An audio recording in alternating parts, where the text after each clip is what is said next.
আপনাদের সকলকে আমি আবারও আমন্ত্রণ জানাচ্ছি আজকের ক্রিমিনাল লয়ের উপর এই আইন বিষয়ক অনুষ্ঠান ক্রিমিনাল জাস্টিস প্রোগ্রাম দেখবার জন্য। আমি আজম এন্ড কো সলিসিটরসের প্রিন্সিপাল সলিসিটর শাফিউল আজম। আপনারা শুনছেন প্রেস্টন ক্রাউন কোর্টের জাজ এই মেয়ে মিথ্যা রেপ অ্যালিগেশন করেছে পুলিশের কাছে, তাকে সাজা দিয়েছে। সে 8টা অভিযোগের জন্য তাকে দোষী সাব্যস্ত করা হয়েছিল। আপনারা আমার ডান পাশে যে ছবি দেখছেন, আপনার ক্রাউন কোর্টের জাজ তাকে সাজা দিয়েছিল। এই যে এলিগেশন গুলো যখন আসে,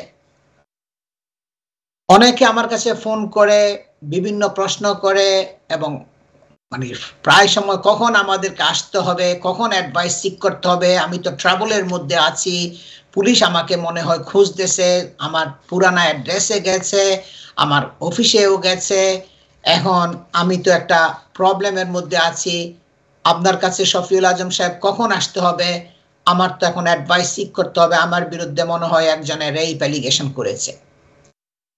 এইটার মূল কথা হলো কি, there is no stage that is too early or too late to seek legal advice if you consider yourself to be in trouble.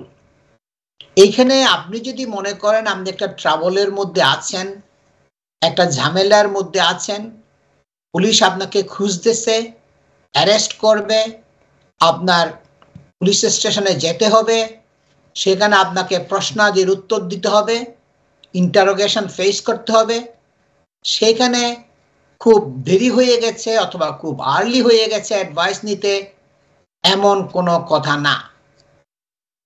In fact, the earlier you get an experienced legal representative on board, the more likely you are to avoid mistakes at the beginning of proceedings. বাস্তবিক পক্ষে যেটা সত্য সেটা হচ্ছে, যত তাড়াতাড়ি আপনি একজন এক্সপার্ট লিগ্যাল অ্যাডভাইস সিক করবেন, একজন অভিজ্ঞতা সম্পন্ন ক্রিমিনাল স্পেশালিস্ট সলিসিটরের সাথে যাইয়া মিটিং করবেন, সবগুলো প্রস এন্ড কনস ডিসকাস করবেন, প্রিপেয়ার্ড হবেন পুলিশের ইন্টারভিউর জন্য, ততই আপনার জন্য মঙ্গল। এবং যত তাড়াতাড়ি আপনি এগুলো করবেন, তাতে আর ভুল ভ্রান্তি করবেন না, আপনার কোনো মিস্টেক হওয়ার পসিবিলিটি থাকবে না। যত তাড়াতাড়ি আপনি একজন লয়ারকে এনগেজ করবেন, তখন আপনার সলিসিটর আমার কাছে যখন আসেন তখন আমি সেটা লুক আফটার করব। আমি সেটা আপনাকে স্টেপ বাই স্টেপ কি করতে হবে, কি প্রসিজার ফলো করতে হবে, নেক্সট স্টেপ কি হবে, এগুলো আমি আপনাকে সবসময় ফলো আপ করব এবং রিমাইন্ড করব। এবং এটা খুবই গুরুত্বপূর্ণ যে আপনাকে শুরু থেকেই একজন এক্সপার্ট লিগ্যাল অ্যাডভাইস সিক করতে হবে এবং অভিজ্ঞতা সম্পন্ন সলিসিটরকে আপনাকে খুঁজে বের করতে হবে।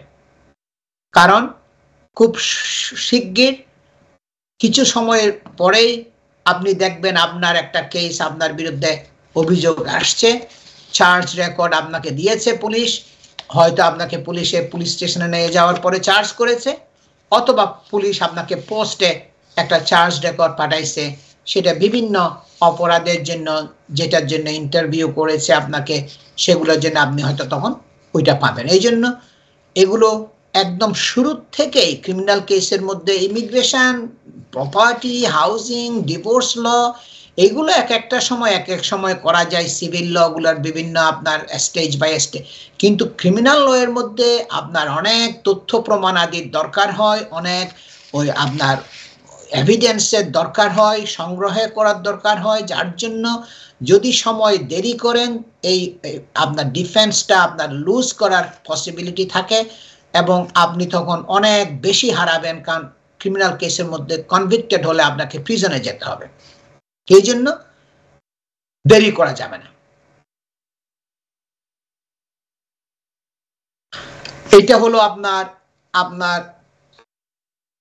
আমার বক্তব্য।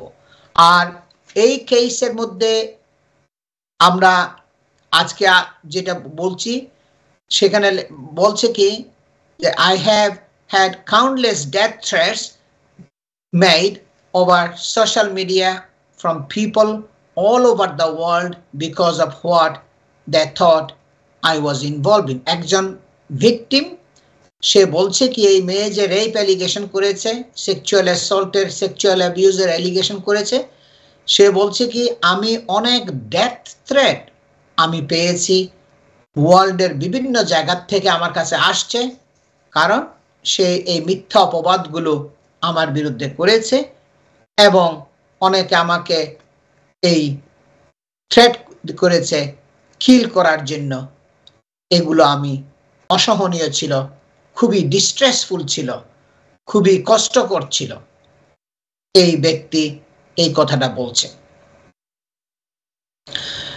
এবং মেয়েটা একটা 43 ইয়ার্স ওল্ড ম্যান, আমি তার নাম বলবো না, এশিয়ান অরিজিন ম্যান, তার বিরুদ্ধে এই সমস্ত অপবাদগুলো, মিথ্যা অভিযোগগুলো করেছিল এবং ওই একজন অনেকের বিরুদ্ধে করেছিল, ওইল একজন, এবং সেখানে বলছিল কি they had groomed her from the age of 12, এবং এই ব্যক্তি তাকে গ্রুমিং করেছিল, মানে একদম মানে বয়ফ্রেন্ড গার্লফ্রেন্ডের মতো, স্বামী স্ত্রীর মতো ওইরকম একটা মানে দেখানো, তাকে প্রেজেন্ট দেওয়া, তাকে প্রলোভন দেখানো, তাকে গ্রুমিং করা, মানে তাকে এই দেখাচ্ছে আমি তোমার একজন মানে তোমার পার্টনারের মতো, এরকম করে করে এই তার 12 বছর বয়স থেকে তাকে এটা গ্রুমিং করছিল এবং তাকে বিভিন্নভাবে আপনার অ্যাবিউজ করছিল।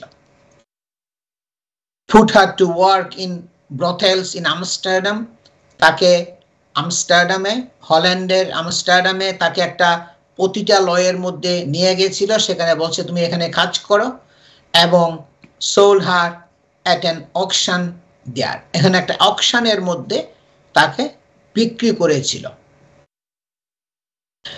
But the court heard that at the time she was in the Netherlands, his bank card was being used at a B&Q in Baron, কারণ তারা সে যখন বলছিল তাকে নেদারল্যান্ডে নিয়ে গেছে পতিতালয়ে কাজ করার জন্য, এই মিথ্যা অভিযোগ, কিন্তু আসলে দেখা গেছে তার ব্যাংকের যে কার্ড সেটা সে B&Qতে, ভারতে, এখানে আপনার ইংল্যান্ডের ওই এরিয়ার মধ্যে সে ইউজ করেছিল, তার মানে সে আসলে ওই সময়ে আমস্টারডামেও সে যায় নাই। তাহলে আমাদের ইনভেস্টিগেশনের কত অগ্রগতি হয়েছে আপনারা দেখেন। গতবার আমি একটা যেটা প্রোগ্রাম করছিলাম সেটা সে অনেক অনেক বছর পরে আপনার ডিএনএ ম্যাচ করছে, সে অনেক বছর পরে ডিএনএ ম্যাচ করার পরে এক ব্যক্তি যে একটাকে মানে হত্যা করেছিল তাকে মার্ডার কেসের জন্য ট্রায়াল ফেস করতে হয়েছে, সে অনেক অনেক বছর পরে, আমার মনে হয় 12-14 বছর পরে এরকম। তো এখানে আপনার সে বলছে কি তাকে নেদারল্যান্ডে নিয়ে যাওয়া হয়েছে আমস্টারডামে পতিতালয়ে কাজ করার জন্য, কিন্তু আসলে এগুলো সবগুলো ডাহা মিথ্যা কথা, এগুলো সত্য না। She also gave police an account of being taken to Blackpool, সে বলছে কি আমাকে ব্ল্যাকপুলে নিয়ে যাওয়া হয়েছিল, where she said the man threatened her, তার হুমকি দিয়েছিল একজন যে এই ব্যক্তি, এবং she was taken to different addresses and forced to have sex with man, এবং বলছে কি আমাকে বিভিন্ন ঠিকানায় নিয়ে যাওয়া হয়েছিল এবং বিভিন্ন পুরুষের সাথে আমাকে সেক্স করার জন্য ফোর্স করা হয়েছিল। এইগুলো সব কোর্ট শুনছে, এই যে কমপ্লেইন্ট সে যেগুলো করেছে আপনারা শুনবেন। এখন আমি আমার কন্ট্রোল রুমকে রিকোয়েস্ট করছি আপনারা প্লিজ জাজের স্পিচের বাকি অংশটুকু এখন প্লে করেন। The culpability in relation to counts 5, 6 and 7 could hardly be higher. The allegations made were of the utmost severity. They were made over a protracted period. There was considerable sophistication in the creation of false evidence to support them. The harm in relation to these counts is extremely high. Mr. Ramzan was arrested on the 7th of July 2019 in the public street in the community where he lives, and then held in custody for 36 hours. 2 weeks after his arrest, he was in such despair that he tried to kill himself in front of his family in a most graphic and upsetting way.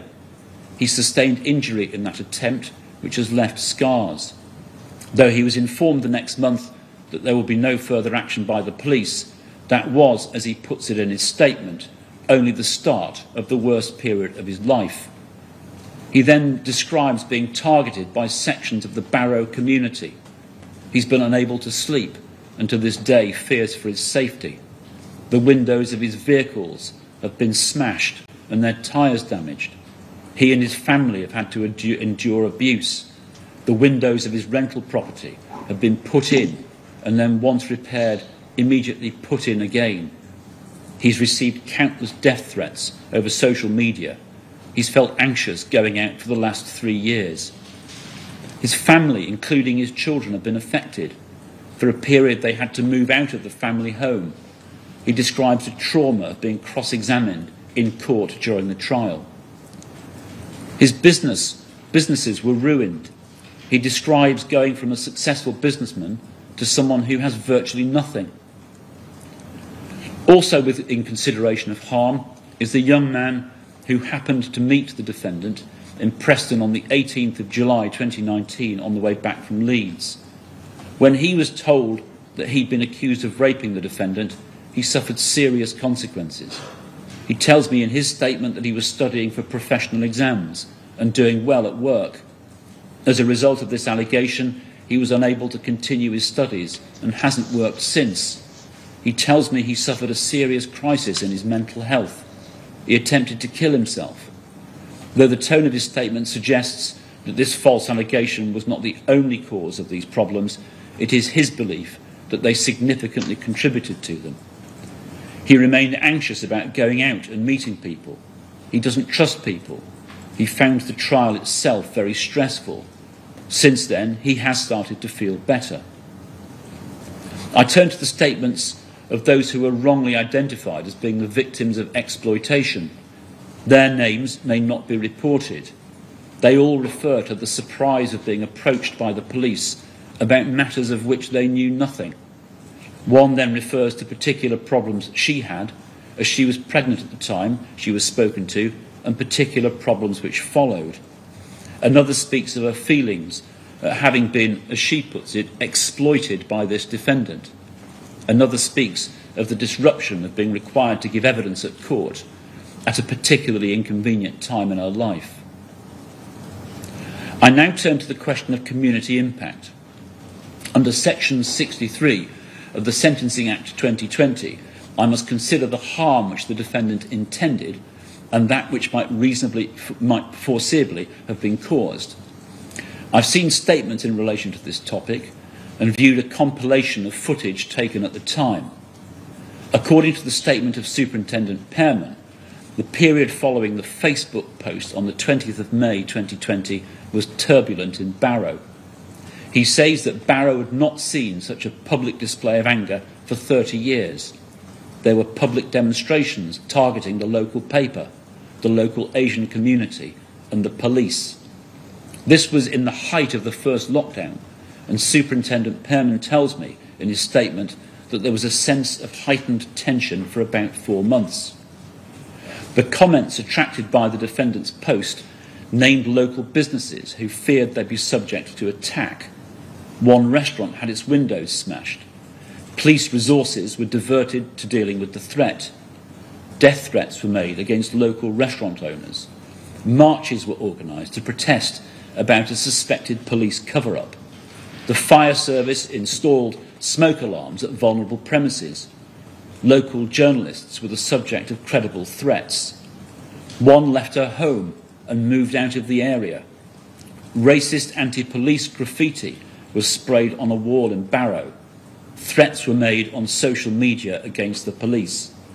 A demonstration convoy of cars drove from Barrow to Ulverston and back again on the 25th of May. The police were under pressure from those who believed they were complicit in a cover-up on the one hand, and those who felt unsafe at the hands of apparent vigilantes on the other. Individual police officers on patrol seeking to support the community in COVID were subject to insults. Social services were also the subject of unwarranted insults and criticism. The local newspaper was subject to boycotts and ultimately, I'm told, collapsed for financial reasons, though there's no evidence before me upon which I could conclude that this was a direct result of the boycott. By mid-June, there were ongoing protests. These appear to have been in response to a person from outside Barrow who was active in the demonstrations having been arrested. The issue then appeared to be more his arrest. Nonetheless, there were serious consequences. An Indian restaurant's windows were smashed. There were further protests and further allegations of a police cover-up. In the meantime, there were credible threats to police officers. Attempts were made to find their home addresses. Online threats were made that they will be found and they will be harmed. I'm told that this state of arrest continued until the August of 2019.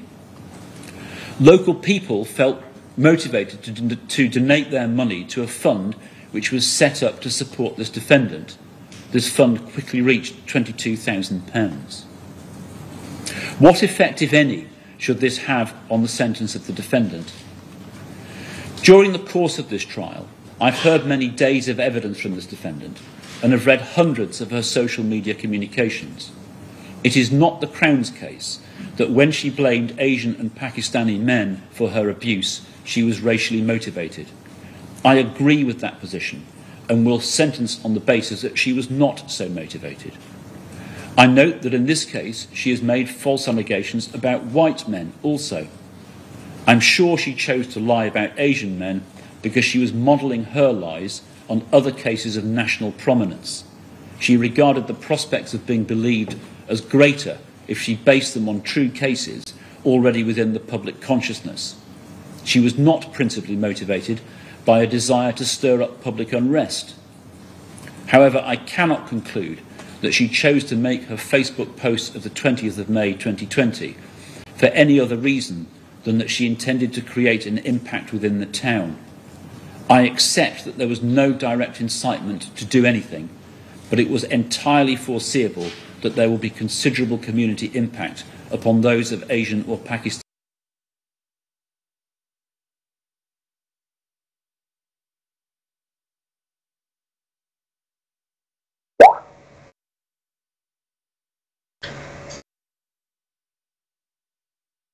দর্শক, আপনারা শুনছেন জাজের speech.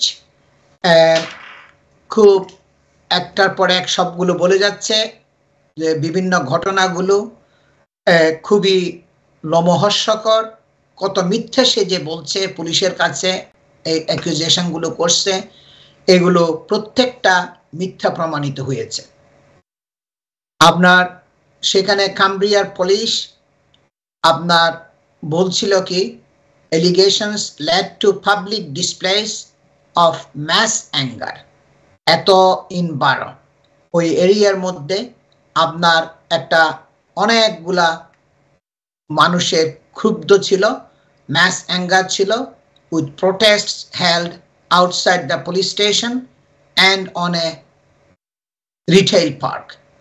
যে এখানে মানে police স্টেশনের সামনে অনেক protest হয়েছিল, অনেক ম্যাস প্রোটেস্ট হয়েছিল, কারণ সে এই এলিগেশনগুলো করার পরে ওখানে পাবলিক খুব রিয়াকশন করেছিল। এখানে বলছে কি সুপারিনটেন্ডেন্ট অফ পুলিশ, যে কামব্রিয়ার পুলিশ বলছে কি, they said Williams allegations led to public displays of mass anger, যে তার এই এলিগেশনগুলো মানুষের মধ্যে বিশাল একটা ক্ষুব্ধ ছিল মানুষ এবং একটা বিশাল প্রোটেস্ট তারা করেছিল পুলিশ স্টেশনের সামনে এবং পাবলিক রিটেইল পার্কের মধ্যে, সব জায়গার মধ্যে।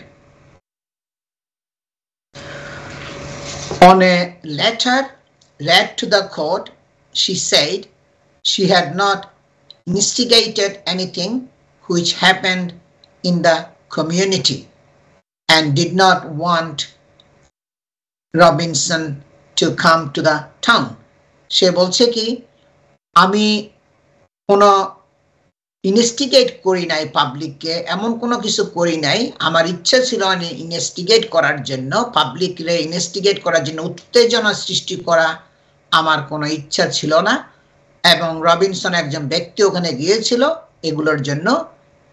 এই যখন এটা পাবলিসিটিটা সে করেছিল বিভিন্নভাবে, ওই যে বললাম না 100,000-এর বেশি আপনার ফেসবুকের মধ্যে শেয়ার হয়েছিল তার পোস্টটা, তার উপরে যে অত্যাচার হয়েছিল, তাকে যে বিভিন্নভাবে অ্যাবিউজ করেছিল, কিভাবে সে পোস্টগুলো দিয়েছিল, এবং এতে লোকাল পাবলিকের বিশাল একটা উত্তেজনা সৃষ্টি হয়েছিল। সে বলছে কি সে এই ইনস্টিগেট করার জন্য, প্ররোচিত করার জন্য পাবলিককে সে সেটা করে নাই, এবং সে চায় নাই ওই এইগুলা কমিউনিটির মধ্যে এরকম স্প্রেড আউট হোক। তারপর জাজের কথা আপনারা শুনছেন। আমরা ভিডিওটা শেষ করতে পারি নাই, কারণ আমি চাচ্ছি কিছু কিছু কথা জিনিসগুলো আমি আপনাদেরকে, যেহেতু ভিডিওটা আরো অনেক লম্বা আছে, আমি সংক্ষেপে শর্টকাট আপনাদেরকে বোঝানোর চেষ্টা করছি, সুতরাং আপনারা বুঝতে পারবেন কি হয়েছে। এবং সে বলছে কি I do not agree with this view or opinion, যে আমি পাবলিককে ইনস্টিগেট করেছি এটা আমি এগ্রি করি না, এটার সাথে আমি একমত না। তারপরে in the letter to the জাজ, সে জাজের কাছে একটা চিঠি লিখেছে।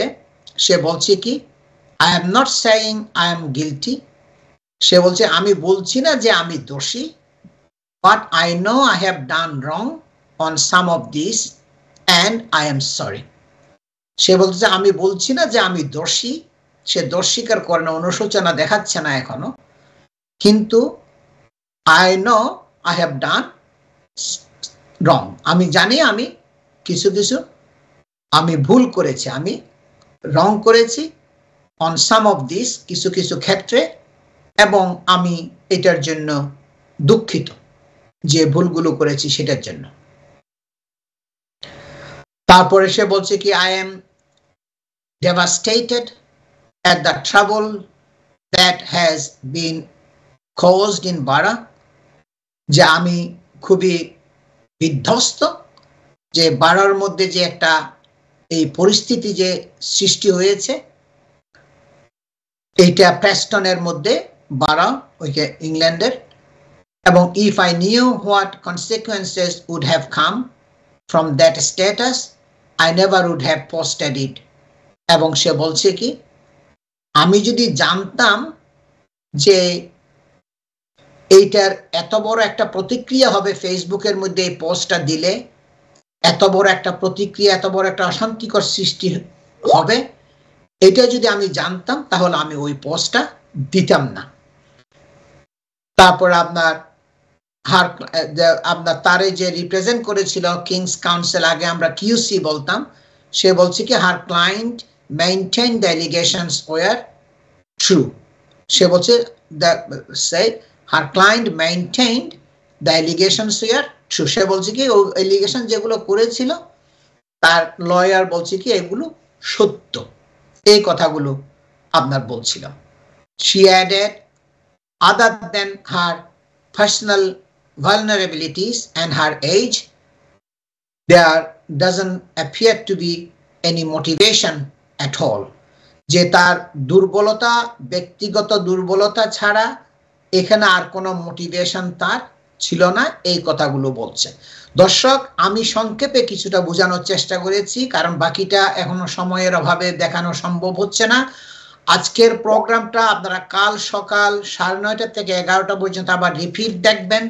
তাছাড়া এনটিভি ইউরোপের ফেসবুক, ইউটিউবে, আপনারা solicitor Shafiul Azam, Azam and co solicitors এই নামে গুগল সার্চ করলেও প্রোগ্রামের লিংক পাবেন। সবাই ভালো থাকুন, সুস্থ থাকুন, এবং সকলের প্রতি আমার শুভকামনা থাকলো। আসসালামু আলাইকুম।